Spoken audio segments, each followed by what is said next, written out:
Usually, when we talk about going to a theater, there is a very clear, comforting line drawn in the sand. Right.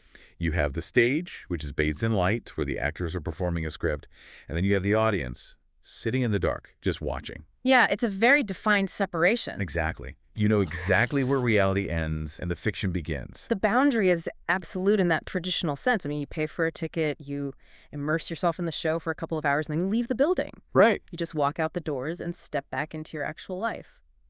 But imagine sitting in that dark audience and slowly realizing that the seat you were sitting in is actually a prop. Oh, wow. And the person sitting next to you, who you thought was just another audience member, is actually an actor hitting their marks. That is terrifying. It is. You turn around to leave, and you realize the exit doors are just, well, they're painted on the wall. You aren't watching a play anymore. The play is watching you. Yeah. It has completely swallowed your reality, and there is no outside. It becomes the absolute definition of a totalizing illusion. Exactly. When the walls of the theater expand to encompass the entire world, the very concept of an audience just completely changes.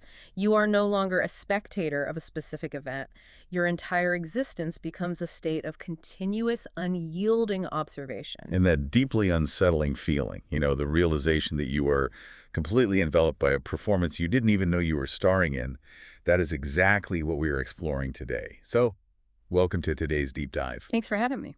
Our mission for you, the listener, is to decode a notorious, brilliant, and honestly incredibly dense piece of source material. We're looking at Guy Debord's book, The Society of the Spectacle. Specifically, we are looking at the annotated edition translated by Ken Knabb. Right, the Knabb translation. Which is, it's a text that has fundamentally shaped everything from modern art movements to critical social theory. Oh, absolutely. But anyone who has tried to read it will tell you it is not exactly light beach reading. I mean, it is written in these dense, almost aphoristic numbered theses that just relentlessly build on each other. It is intensely academic. In fact, Knabb's own preface to this edition actually advises readers not to give up if the first chapter feels too theoretical. Yeah, he literally says that. He suggests that you skip around if you hit a wall.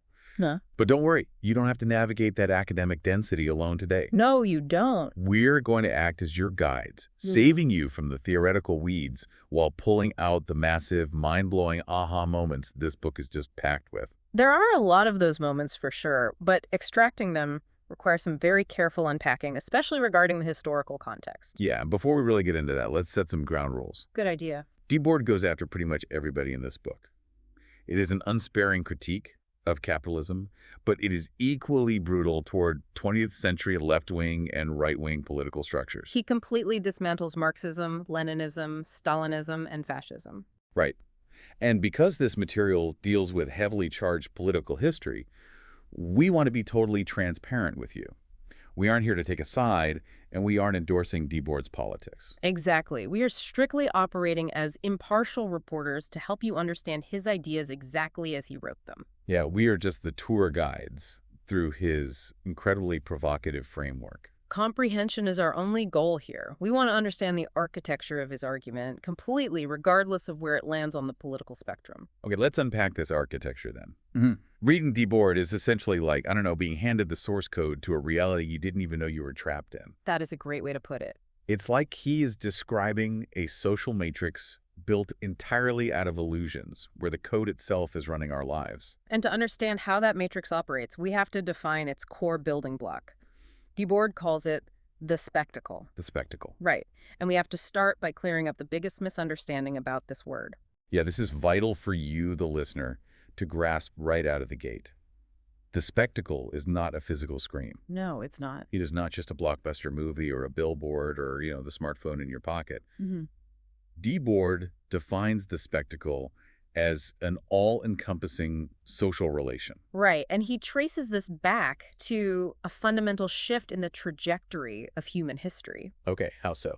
According to Debord, early human society degraded from a state of being into a state of having. Being into having. Exactly, meaning human fulfillment was originally tied to what someone was their role in a community, their direct relationship to survival. But with the rise of early capitalism and industry, fulfillment became equated with what a person possessed. So you just accumulate things. The Industrial Revolution hits, Mm. and suddenly success is measured by the sheer volume of goods you can amass. Yes, but Debord argues the degradation didn't stop at just having. Right, it gets worse. The present stage, which is driven by this massive runaway accumulation of economic production, has shifted from having to appearing. All having now derives its prestige and its ultimate purpose purely from appearances.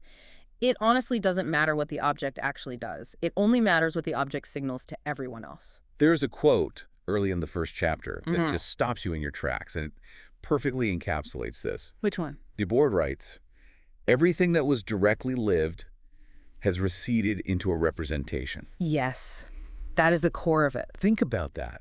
Instead of living an experience, we experience the representation of it. It's like being at a beautiful concert, but instead of watching the musician with your own eyes, you watch them through the glowing screen of your smartphone while you record it. Exactly. The direct experience is gone, replaced by the digital representation you intend to show others. The spectacle, therefore, is not a collection of images. It is a social relationship between people that is mediated by those images. Mediated by images. Yeah, you are communicating with your peers not through genuine human connection, but through the media you consume and the images you project. And Debord points out that this system is completely self-justifying. It has a tautological nature. Tautological meaning it just uses its own existence to prove it should exist. Precisely. The spectacle's only message is, what appears is good, what is good appears. Wow. It doesn't allow for a debate. It just demands passive acceptance. The visual culture tells you a certain lifestyle is the ultimate good, and it proves it by showing you images of people enjoying that lifestyle. Okay, I have to push back a little here because I think a lot of people reading this in the modern day might roll their eyes and ask, wait, is this just a grumpy intellectual complaining about people watching too much television? Right. That is the immediate reaction for a lot of people. Is this just a highly articulate version of, media is bad and kids these days are too obsessed with screens? What's fascinating here is that academics and casual readers alike make that exact mistake. But reducing this to media is bad completely misses the scale of his argument. Okay, so what is the scale? The spectacle is actually a materialized worldview. It isn't some shiny decoration added to the real world to distract us. It is the economy developing for itself. The economy divulging for itself. Yes.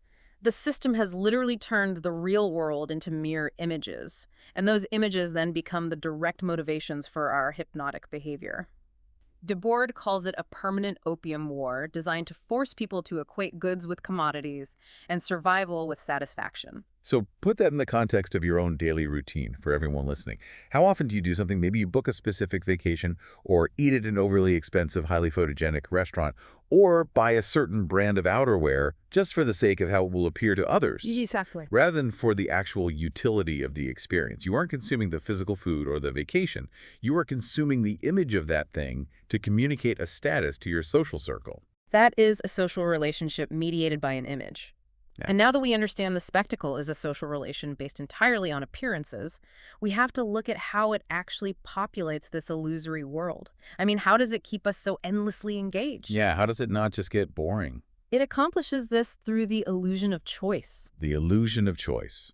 And Debord argues it uses two main vehicles to pull this off commodities and what he calls stars. Let's tackle the stars first. Yeah. He refers to celebrities, politicians, and what we would now call influencers as specialists of apparent life. The reason we obsess over these figures is deeply tied to our own alienation. Because the average person's actual productive life is so fragmented. I mean, you do a repetitive job, you have little control over the broader economy, you lack a sense of wholeness. We project our unfulfilled desires onto these stars. They are permitted to act out roles that we are denied. Yes, exactly. They get to possess immense power or go on luxurious, endless vacations. They embody the inaccessible results of all our collective social labor. We do the work, and we watch them live the life. But the crucial nuance, Debord adds, is that these stars aren't truly free either. Wait, really? Yeah, they are just acting out the roles the system allows. A politician plays the role of the decisive leader. A celebrity plays the role of the carefree consumer. But they are entirely bound by the script of the spectacle. And then you have the commodities themselves. Debord describes this fascinating dynamic. He calls it an epic struggle, where each individual commodity fights for itself. Right. You might have one star commodity promoting a very specific lifestyle, let's say a high-performance sports car. That commodity demands massive freeways, urban sprawl, and a culture of speed. But at the exact same time, another commodity promotes a lifestyle that directly conflicts with it. Right, maybe it's a cultural tourism package demanding the preservation of historic, pedestrian-only city centers. This conflict creates a false sense of dynamic struggle. You think there are massive world-changing debates happening, but it's just different sectors of the economy wrestling for dominance. Just fighting for a piece of the pie. Exactly. And Debord breaks this down into two historical forms to show how this control operates. First, he identifies the concentrated spectacle. Which he associates with bureaucratic capitalism and dictatorships. We are talking about Stalinist Russia or Maoist China here. Yeah, in the concentrated spectacle, the illusion isn't about abundance. It's about absolute unity. Unity, the entire society must magically identify with one absolute star, the dictator or the party. And that choice is rigidly enforced by permanent state-sponsored violence. And on the flip side, you have the diffuse spectacle. This is the Western democratic model, characterized by commodity abundance. Right. Under the diffuse spectacle, the consumer isn't forced to worship one leader. Instead, you're offered a vast, dizzying array of choices. You can buy this car or that car, this brand of shoes or that brand. But Debord argues that this vast array of choice is entirely illusory. The commodities might look different, but they all serve the exact same In a massive supermarket, you see 50 different brightly colored boxes. You have sugar frosted flakes, healthy brands, organic oats, chocolate puffs. It feels like an incredible bounty of freedom and choice. Exactly. But if you read the fine print on the boxes, you realize 40 of those brands are owned by the exact same two mega corporations. The choice is an illusion. It's like getting a massive menu, but every single dish is just a different flavor of the exact same nutritional paste. Yes, you are just choosing which flavor of the spectacle you want to consume today. If we connect this to the bigger picture, Debord states that behind this glittering facade of choice, a tendency toward banalization dominates the world. Banalization, meaning everything just becomes bland, uniform, and interchangeable. Exactly. The real consumer has simply become a consumer of illusions. And here's the most insidious part. Even dissatisfaction itself becomes a commodity. Wait, dissatisfaction is a commodity? Yes. Let's say a subculture rebels against the superficiality of society. Maybe it's punk rock or grunge or an anti-capitalist movement. Right. As soon as that subculture gains traction, the economy of abundance processes that rebellion, strips it of its actual threat, and packages it into a new fashion style to be sold right back to the youth at the local shopping hall. It's brilliant, and it is terrifying. The spectacle completely absorbs any resistance by turning the resistance into a product. Yep. So we've established that this system controls our social relations and our choices. But Debord argues it goes even further than what we buy or who we admire on a screen. Much further. It physically constructs the space we live in, and it alters the actual time we experience, all to ensure we remain isolated. This brings us to his analysis of space, which he calls urbanism. Debord doesn't view city planning as a neutral, benevolent engineering task aimed at making life better. No, not at all. He sees urbanism as capitalism's deliberate method for taking over the natural and human environment. He explicitly calls it the technology of separation. The technology of separation. That phrasing is incredible. It really is. The goal isn't to bring people together. The goal is to atomize the working class. Historically, bringing workers together in dense urban centers was highly dangerous for the ruling class because it naturally led to organizing, strikes, and revolts. People talk to each other. Exactly. So how does this spectacle solve the problem of human connection? You create a sprawling physical isolation. We see the mechanics of this in the explosion of massive freeway systems that purposefully tore up old, densely populated, organic neighborhoods. Right. We see it in the creation of giant shopping centers, what Debord perfectly terms distribution factories, that are built out in the middle of nowhere, surrounded by acres of asphalt parking space. And these planned environments only bring people together as isolated individuals. Think about a modern mall or a massive big box store. You are physically near hundreds of other people, but you aren't interacting with them. No, you're just consuming next to someone else who is also consuming. You are separated by the very architecture of the space. But Debord doesn't stop at physical space. He argues the spectacle also reconstructs our concept of time. Historically, in agricultural societies, humans experienced cyclical time. Time was governed by the natural rhythm of the seasons, the harvest, the sun. Right. Then, with the Industrial Revolution, we moved to an irreversible factory time. Time became a commodity itself, chopped up into equal abstract segments that you sell to an employer for a wage. And now, under the diffuse spectacle, Debord says we live in pseudo-cyclical time. The economy doesn't just sell goods anymore. It has figured out how to sell fully equipped blocks of time. Vacations, weekend getaways, scheduled leisure activities, they are all consumable commodities. They echo those old natural seasonal rhythms, but they are completely artificial. He calls them a parody of real community festivals. Exactly. So what does this all mean for you and me?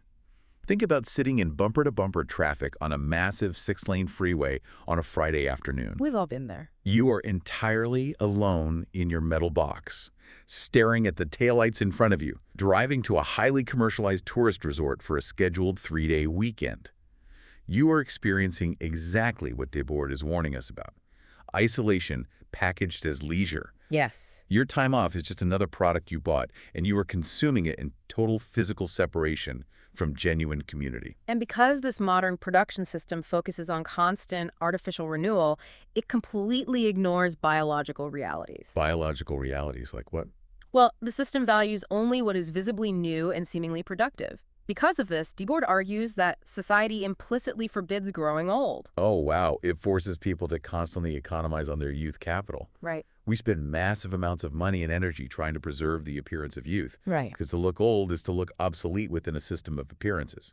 The social absence of death coincides perfectly with the social absence of genuine life. If our space, our time, our deepest desires, and even our biological aging are totally controlled by this totalizing system, the natural question is, how on earth do we fight it? To answer that, we have to look at Debord's brutal critique of how past revolutionary movements failed and his radical solution for future communication. And just a quick reminder here as we dive into his historical analysis, we are strictly reporting Debord's historical perspective on these political movements.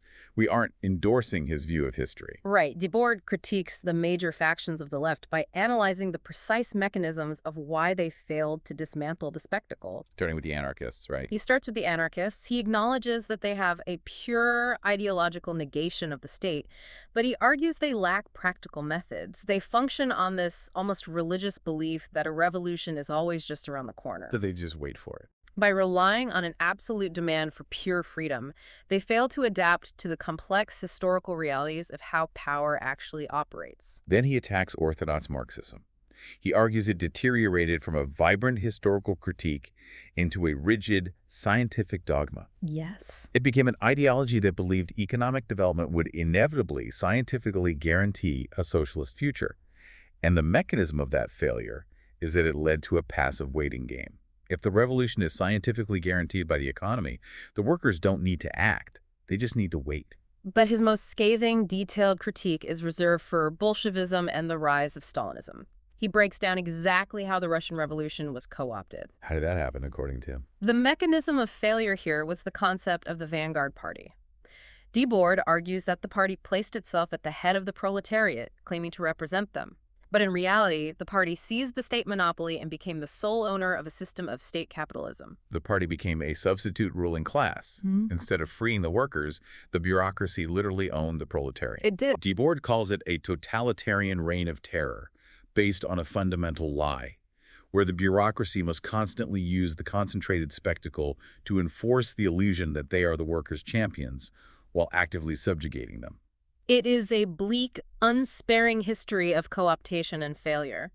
But Debord doesn't just leave us in despair. Okay. He argues there is one undefeated aspect of the defeated revolutionary movement, and that is the concept of workers' councils. Let's translate that into plain English, because it sounds like a dusty historical term. What is a workers' council in this context? These were spontaneous, popular democratic councils that emerged organically during various historical uprisings. For example, in Russia in 1905 or in Spain during the 1930s. Yeah. For Debord, a workers' council isn't a bureaucracy. It is direct, unmediated democracy. It is the only place where people actually realize they have the power to change history rather than waiting for a party or an economy to do it for them. It is the end of hierarchy and specialized leadership. But this raises a huge problem. How do you actually critique a society of the spectacle using the very language and images that the society gave you? That is the challenge. If the spectacle has co-opted punk rock and vacations and even language itself, how do you speak out without your words just becoming another product? Debord says the weapon you use is called détournement. Determined, which roughly translates from French as hijacking, rerouting, or misappropriation. Yes. Debord literally says plagiarism is necessary. Progress depends on it. You don't try to invent a brand new pure language because the spectacle will just commodify it. Right. Instead, you take established truths, official statements, famous quotes, or advertising impetus, and you violently alter them to reveal the underlying lie. You hijack the spectacle's own language to subvert it. Think of modern culture jamming. Like what? Taking a massive glossy billboard ad for a luxury sneaker brand, but altering the sleek tagline to expose the sweatshop labor that built the shoe. Yeah. You are using the system's own massive visual power against it. It is the flexible language of anti-ideology. Okay, here's where it gets really interesting, and I want to push back on Debord himself for a second. Let's hear it. Isn't there a massive glaring irony here? Yeah. Guy Debord writes an incredibly dense, highly theoretical, intensely academic book to fight a society of images. Doesn't his own book risk becoming exactly what he hates? Right. Doesn't it just become another cultural commodity for academics to consume and debate at expensive universities? Yep. Doesn't the society of the spectacle just become another product on the shelf of the spectacle? This raises an important question, and it is the ultimate critique of his work. But it is a question that Debord was actually acutely aware of. Oh, he was. Yes, he knew that critical ideas alone, no matter how brilliant, could easily be absorbed by the spectacle. That is exactly why he insisted, repeatedly, that critical theory must be grounded in history and real action. Ideas alone cannot lead a society beyond the spectacle. They have to unite with a practical force. Exactly. The theory only becomes true when it is lived and applied by the masses to physically dissolve social separations. If his theory just stays trapped in the pages of a book, to be analyzed in a classroom, he would be the first to say, it has failed. It has to become a lived practice. Which brings us to the end of our journey through this phenomenal text. We want to wrap up this deep dive by thanking you, the listener, for sticking with such a dense but incredibly rewarding exploration. It really is rewarding. We've looked at the invisible architecture of our modern lives, how our desires, our physical spaces, our traffic jams, and even our time off are structured by a self-justifying system of appearances. But before we sign off, there is one final lingering thought drawn from Chapter 9 of the text. It perfectly encapsulates the psychological toll of living inside this architecture. Yes, this part is genuinely chilling. Lay it on us. Debord draws a direct clinical connection between the spectacle and schizophrenia. Schizophrenia. Now, he is referencing mid-20th century psychiatric theory as a metaphor, not making a literal medical diagnosis. You're right. He is showing that because the spectacle replaces real, direct human encounters with social hallucinations, it creates an illusion of encounter. The spectator becomes imprisoned in a flattened universe. A flattened universe. That is the perfect way to describe a world mediated entirely by two-dimensional screens. In this flattened universe, bounded by the screen of the spectacle, the individual's actual life has been exiled. Because genuine human recognition is systematically destroyed by the technology of separation, the individual is left conversing only with fictitious interlocutors. So they just talk to things. They talk to their commodities, they engage with the brand identity of those commodities, they argue with advertising images. Debord compares this to a state of universal autism, a pervasive social hallucination where we think we are engaging with the world, but we are completely sealed off from it. The illusion of encounter.